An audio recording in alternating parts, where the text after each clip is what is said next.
Lucknow coaching centre अग्निकांड को लेकर इस वक्त पूरे उत्तर प्रदेश में कोहराम मचा हुआ है और इसी बीच बहुजन समाज पार्टी की राष्ट्रीय अध्यक्ष व पूर्व मुख्यमंत्री मायावती ने इस बेहद दर्दनाक हादसे को लेकर सूबे की योगी सरकार के खिलाफ मोर्चा खोल दिया है।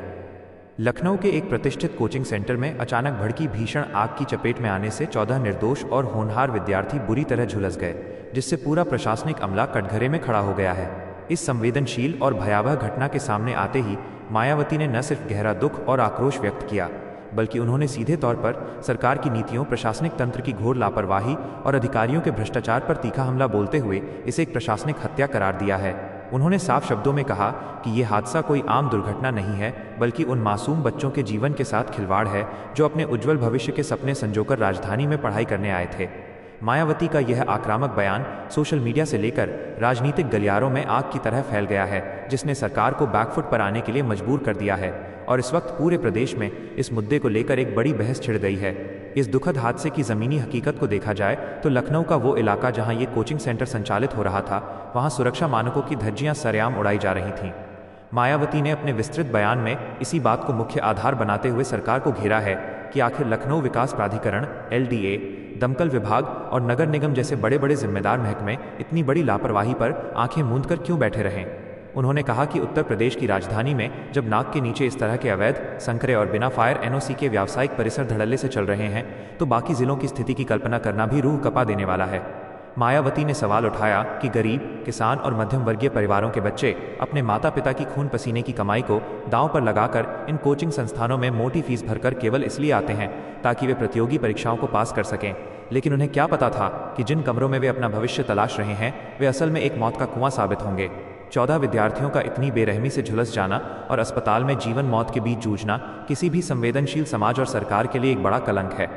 बसपा सुप्रीमो ने सरकार की सबसे बड़ी कमजोरी पर प्रहार करते हुए कहा कि वर्तमान सरकार केवल कागजी दावों और भ्रामक प्रचार प्रसार में व्यस्त है, जबकि धरातल पर कानून और सुरक्षा व्यवस्था पूरी तरह ध्वस्त हो चुकी है। उन्होंने आरोप लगाया कि जब भी प्रदेश में ऐसा कोई बड़ा और दिल दहला देने वाला हादसा होता है तो सरकार का रटा रटाया रवैया सामने आता है, जिसमें केवल कुछ अधिकारियों को सस्पेंड करने की औपचारिकता पूरी की जाती है, जांच कमेटियां गठित कर दी जाती हैं और कुछ दिनों तक दिखावे के लिए पूरे शहर में छापेमारी का नाटक रचा जाता है। मायावती ने तीखे लहजे में पूछा कि इस दिखावे की कार्रवाई से उन मासूम बच्चों के दर्द का हिसाब कैसे होगा जो आज अस्पतालों के बर्न वार्ड में तड़प रहे हैं। उन्होंने साफ कहा कि अगर पिछली घटनाओं से सबक लेकर सरकार ने पहले ही सभी कोचिंग सेंटरों, हॉस्टलों और PG का कड़ा सेफ्टी ऑडिट करवाया होता तो आज इन 14 बच्चों की जान जोखिम में न पड़ती। अपने बयान को आगे बढ़ाते हुए मायावती ने उत्तर प्रदेश सरकार की बहुचर्चित बुलडोजर नीति पर भी करारा तंज कसा।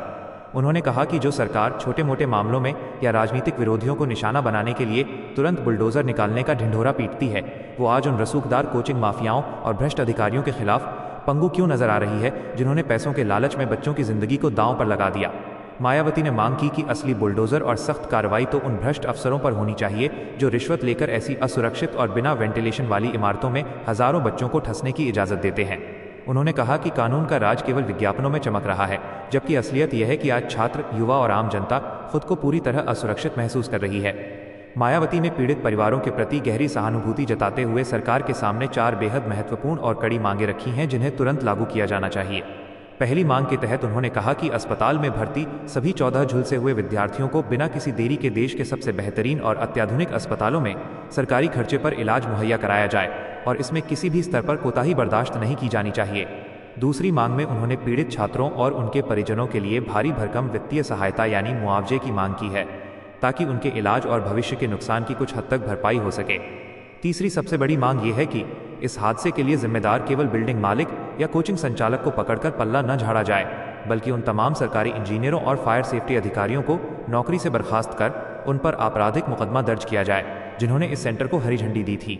चौथी मांग के रूप में मायावती ने पूरे उत्तर प्रदेश के सभी प्रमुख शैक्षणिक केंद्रों जैसे प्रयागराज, वाराणसी, कानपुर, मेरठ और नोएडा में तत्काल एक व्यापक और निष्पक्ष फायर सेफ्टी ऑडिट कराने की वकालत की है, ताकि भविष्य में ऐसी किसी भी घटना की पुनरावृत्ति को रोका जा सके। मायावती के इस बेहद आक्रामक और तथ्यात्मक रुख ने पूरे प्रदेश की सियासत को गरमा दिया है। उन्होंने स्पष्ट चेतावनी दी है कि बहुजन समाज पार्टी इस गंभीर मुद्दे को केवल एक बयान तक सीमित नहीं रखेगी। अगर सरकार ने घायलों के इलाज, दोषियों की गिरफ्तारी और कोचिंग सेंटरों की सुरक्षा को लेकर तुरंत जमीनी और ठोस कदम नहीं उठाए तो उनकी पार्टी के कार्यकर्ता सड़कों पर उतरकर व्यापक जन आंदोलन करने के लिए मजबूर होंगे। मायावती ने युवाओं और छात्रों का आह्वान करते हुए कहा कि वे देश और प्रदेश का भविष्य हैं। और उनके अधिकारों व जानमाल की रक्षा के लिए बसपा हमेशा अग्रिम पंक्ति में खड़ी रहेगी। कुल मिलाकर लखनऊ के इस अग्निकांड ने जहां एक तरफ प्रशासनिक तंत्र के भ्रष्टाचार को उजागर किया है, वहीं मायावती ने इस मुद्दे पर सरकार की चौतरफा घेराबंदी करके यह साफ कर दिया है कि जनता और छात्रों के जीवन से जुड़े इस खिलवाड़ पर वे सरकार को किसी भी कीमत पर बख्शने वाली नहीं है।